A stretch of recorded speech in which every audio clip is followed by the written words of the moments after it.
Pi Modi ಅಂದರೆ ಈಗ ಪ್ರೆಸೆಂಟಲ್ಲಿ ಇರೋದ್ರಲ್ಲಿ ಅವನೊಬ್ಬನೇ ಬುದ್ಧಿವಂತ. ಅವರಲ್ದಲೇ ಬೇರೆಯವ್ರ ಕೈಲಿ ದೇಶ ನಡೆಸೋಕೆ ಕಷ್ಟ ಆಗ್ತದೆ. ಅವ್ರ ಆಡಳಿತ ನಡೆಸೋದನ್ನ ನೋಡ್ರಿ ಗೊತ್ತಾಗುತ್ತೆ ಕಾಂಗ್ರೆಸ್ ಸರ್ಕಾರ ಯಾವ ಥರ ನಡೆಸ್ತಿದೆ ಅಂತ. ಇದ್ರೂ ಅವ್ರ ಕೈ ಆಗಲ್ಲ. ಅವ್ರ ಕೈಲಿ ಆಗಂಗಿದ್ರೆ ಇಷ್ಟು ದಿವಸ ಏನು ಮಾಡ್ತಾಯಿದ್ರು?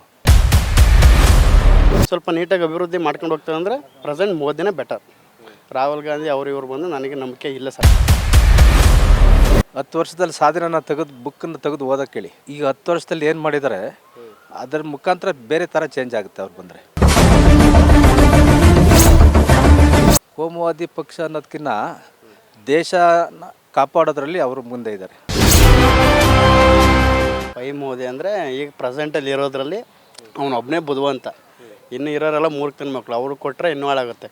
ಸದ್ಯಕ್ಕೆ ನಡೆಸೋದ್ರಲ್ಲಿ ಅವ್ರು ಪರವಾಗಿಲ್ಲ, ಉತ್ತಮರು. ಅಂದರೆ ಸ್ವಲ್ಪ ಡೆವಲಪ್ಮೆಂಟ್ ಬೇಕಂದ್ರೆ ಅವರಿಂದನೇ ಸಾಧ್ಯ. ಬೇರೆಯವ್ರು ಬಂದರೆ ಇರೋ ಡೆವಲಪ್ಮೆಂಟ್ ಕಳೆದಾಗ್ತಾರೆ ಅಷ್ಟೇ. ಅವ್ರ ಆಡಳಿತ ನಡೆಸೋದನ್ನು ನೋಡ್ರಿ ಗೊತ್ತಾಗುತ್ತೆ ಕಾಂಗ್ರೆಸ್ ಸರ್ಕಾರ ಯಾವ ಥರ ನಡೆಸ್ತಿದೆ ಅಂತ. ಅವ್ರು ನೋಡ್ರಿ ಗೊತ್ತಾಗುತ್ತೆ. ಅವ್ರು ಮಾತಾಡೋ ಮಾತುಗಳಲ್ಲೇ ಗೊತ್ತಾಗುತ್ತೆ ಒಬ್ಬ ಮನುಷ್ಯ ದಡನೂ ಬುದ್ಧಿವಂತನೋ ಅಂತ. ಇಡೀ ದೇಶನೇ ಒಪ್ಪೈತೆ.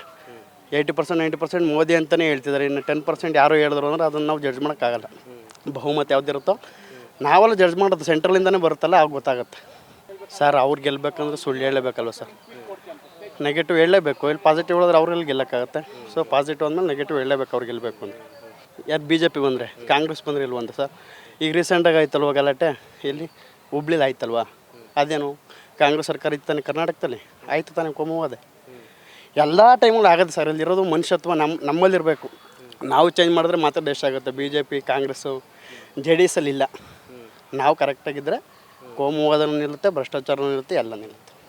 ಮಾಡಬೇಕಿತ್ತಲ್ಲ ಸರ್ ಅಷ್ಟು ವರ್ಷ ಆಡಳಿತ. ಈ BJPಗಿಂತ ಮಾಡಿರೋದು ಕಾಂಗ್ರೆಸ್ ತಾನೇ ಜಾಸ್ತಿ ಆಡಳಿತ ಸರ್. ಸ್ವಾತಂತ್ರ್ಯ ಬಂದಾಗಿಂದ ಮಾಡ್ಬೋದಿತ್ತಲ್ಲ, ಮಾಡಿದ್ರೆ ಇವಾಗ ಮಾಡ್ತೀನಿ ಅಂತಾರೆ. ಇಷ್ಟು ವರ್ಷ ಏನು ಮಾಡ್ತಿದ್ರು ಅಲ್ವಾ? ಮಾಡಬೇಕಿತ್ತು. ಇಷ್ಟು ವರ್ಷ ಇದ್ದಾರಲ್ವಾ, ಮಾಡಬೇಕಿತ್ತು. ಇವಾಗ ಮಾಡ್ತೀನಿ ಅಂದರೆ ಮಾಡಿರೋದನ್ನ ಅಪ್ರಿಷಿಯೇಟ್ ಮಾಡೋಣ. ಮಾಡ್ತೀನಿ ಬಿಡ್ತೀನಿ, ಮಾಡಬೇಕಿತ್ತು ಮೊದಲು. ಮಾಡೋದ್ಮೇಲೆ ಮಾತಾಡೋದು ತಪ್ಪಾಗುತ್ತೆ ಅವ್ರದ್ದು. ಮೋದಿಯವ್ರು ಬಂದರೆ ಯಾವ ಥರ ಅಭಿವೃದ್ಧಿ ಆಗ್ಬೋದು ಅಂತಂದರೆ ಆಲ್ಮೋಸ್ಟು ಪ್ರೈವೇಟೈಸೇಷನ್ ಮಾಡ್ತಿದ್ದಾರೆ. ಆಲ್ಮೋಸ್ಟ್ ಇಂಡಿಯಾನ ನಾವು ನೋಡ್ತಿದ್ದಂಗೆ ಅವ್ರು ಬರೋಕ್ಕಿಂತ ಮುಂಚೆ ಯಾವ ಥರ ಇತ್ತು, ಬಂದಮೇಲೆ ಯಾವ ಥರ ಇತ್ತು ಅಂದರೆ ಸ್ವಲ್ಪ ಡಿಜಿಟಲೈಸೇಷನ್ ಆಗ್ತಿದೆ. ಇನ್ನೂ ಅವ್ರು ಇದ್ದರೆ ಮುಂದಕ್ಕೆ ಇನ್ನೂ ಡೆವಲಪ್ ಆಗುತ್ತೆ ಅನ್ನೋದು ನಮ್ಮ ಅಭಿಪ್ರಾಯ ಅಷ್ಟೆ. ಈ ನೆಕ್ಸ್ಟು ನಮ್ಮ ದೇಶ ಅಂದರೆ ಈಗ ಸ್ವಲ್ಪ ಇನ್ನೂ ಇಂಪ್ರೂವ್ಮೆಂಟ್ ಆಗಬೇಕಂದ್ರೆ ಈಗ ಇರೋದನ್ನು ಸ್ವಲ್ಪ ನೀಟಾಗಿ ಅಭಿವೃದ್ಧಿ ಮಾಡ್ಕೊಂಡು ಹೋಗ್ತಾರೆ ಅಂದರೆ ಪ್ರೆಸೆಂಟ್ ಮೋದಿನೇ ಬೆಟರ್. ರಾಹುಲ್ ಗಾಂಧಿ ಇವ್ರು ಬಂದು ನನಗೆ ನಂಬಿಕೆ ಇಲ್ಲ ಸರ್. ಇದು ನನ್ನ ಅಭಿಪ್ರಾಯ. ಬೇರೆಯವ್ರ ಅಭಿಪ್ರಾಯ ನನಗೆ ಗೊತ್ತಿಲ್ಲ. ನಾವು ನರೇಂದ್ರ ಮೋದಿ ಅವ್ರಿಗೆ ಹೋಗ್ಬಿಟ್ಟು ಅಂತ ಇದ್ದೀವಿ. ಯಾಕೆ ದೇಶದ ಬಗ್ಗೆ ಕಾಳಜಿ ಇದೆ. ದೇಶ ಮುಂದುವರಿತಾ ಇದೆ. ಎಲ್ಲ ರೀತಿಯಲ್ಲೂ ನ್ಯಾಷನಲ್ ಹೈವೇನಲ್ಲಿ ವಿಶ್ವಗುರು ಅಂತ ಹೆಸರು ತಗೊತಾ ಇದ್ದಾರೆ. ಅವ್ರ ಕೈಲಿ ಅವರಲ್ದಲೇ ಬೇರೆಯವ್ರ ಕೈಲಿ ದೇಶ ನಡೆಸೋಕೆ ಕಷ್ಟ ಆಗ್ತದೆ. ಮೊದಲನೇ ಬಾರಿನೂ ಅವರೇ ಬೇಕಾಗ್ತದೆ. ಈ ಚೇಂಜ್ ಮಾಡೋದಕ್ಕೆ ಯಾವ ಪಕ್ಷದಲ್ಲಿ ಅಂತ ಕೆಲಸ ಮಾಡೋಂಥ ಅದಕ್ಕೆ ಇವರು ಯಾರು ಇಲ್ಲ, ಧೋರಣರು ಇಲ್ಲ. ಅಲ್ಲಿ ಇದ್ದರೂ ಅವ್ರ ಕೈ ಆಗಲ್ಲ. ಅವ್ರ ಕೈಲಿ ಆಗಂಗಿದ್ರೆ ಇಷ್ಟು ದಿವಸ ಏನು ಮಾಡ್ತಾಯಿದ್ರು?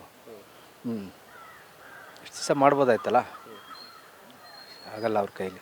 ಇವ್ರೇನು ಭಾಷಣ ಮಾಡಲ್ವಾ ಕಾಂಗ್ರೆಸ್ನವರು ಭಾಷಣನೇ ತಾನೇ ಮಾಡೋದು. ಏನು ಮಾಡ್ತಾಯಿದ್ದಾರೆ ಕಾಂಗ್ರೆಸ್ನವರು ಅಲ್ವರಾ?